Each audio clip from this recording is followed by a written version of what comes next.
Hello everyone, an interesting little snippet of news here which I'm going to do a quick video on before I go to bed. So there's strong reports coming from Telegram from Russian sources that in the wake of the Glushkovo bridge being down, Russia is now pulling its forces away from areas near Tetkino.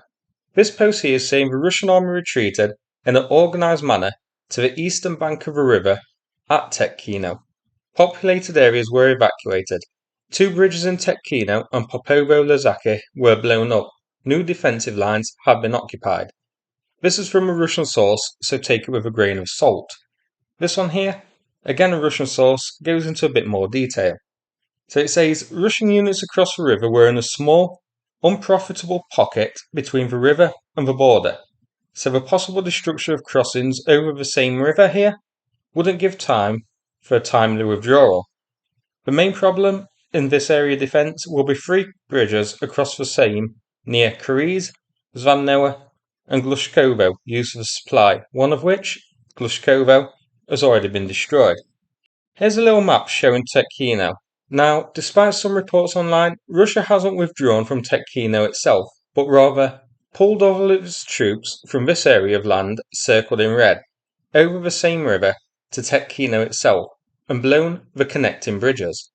You can see there isn't much here, a bunch of forests and fields and trees. So it seems Russia got worried about the three bridges highlighted being destroyed, and so leaving the troops on this speck of land completely cut off. There is a very small village on it, Otruba, highlighted here, which consists of maybe half a dozen houses and a little radio mast. I assume when it said populated areas were evacuated, it means this. So Russia has basically surrendered Otruba. Now, whether Ukraine will move troops in here to occupy it or not, who knows, that remains to be seen. There seems little purpose here, other than to give Russia some new targets to aim at, as with the bridges reportedly destroyed by Russia, then Ukraine can't use it as a way to, cross the river into other areas of Kursk from here. But maybe I'm wrong, and we will see Ukrainian troops move in here. It will give Ukraine some decent firing positions onto Tetkino itself, and of course occupy a bit more of Russian land and turn it into Ukrainian. Now, I did have a look at Sentinel satellite imagery to see if the bridges were showing up as downed on there, but the most recent footage we have is from the 16th, but I'll check again tomorrow. Tetkino is here, so the western bit of the area of Kursk where Ukraine's operations are taking place.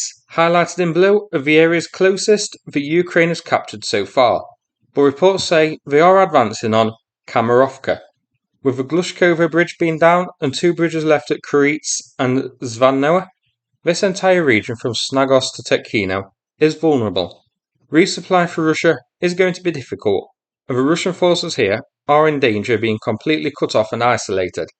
Tetkino has been shelled during this ongoing offensive, and it has been suggested online that Ukraine may be planning a border crossing here to push east, linking up with the ongoing offensive, but we do need to wait and see. So, quite interesting, and definitely worth a little look, I thought. Thanks so much for watching, and take care, everybody.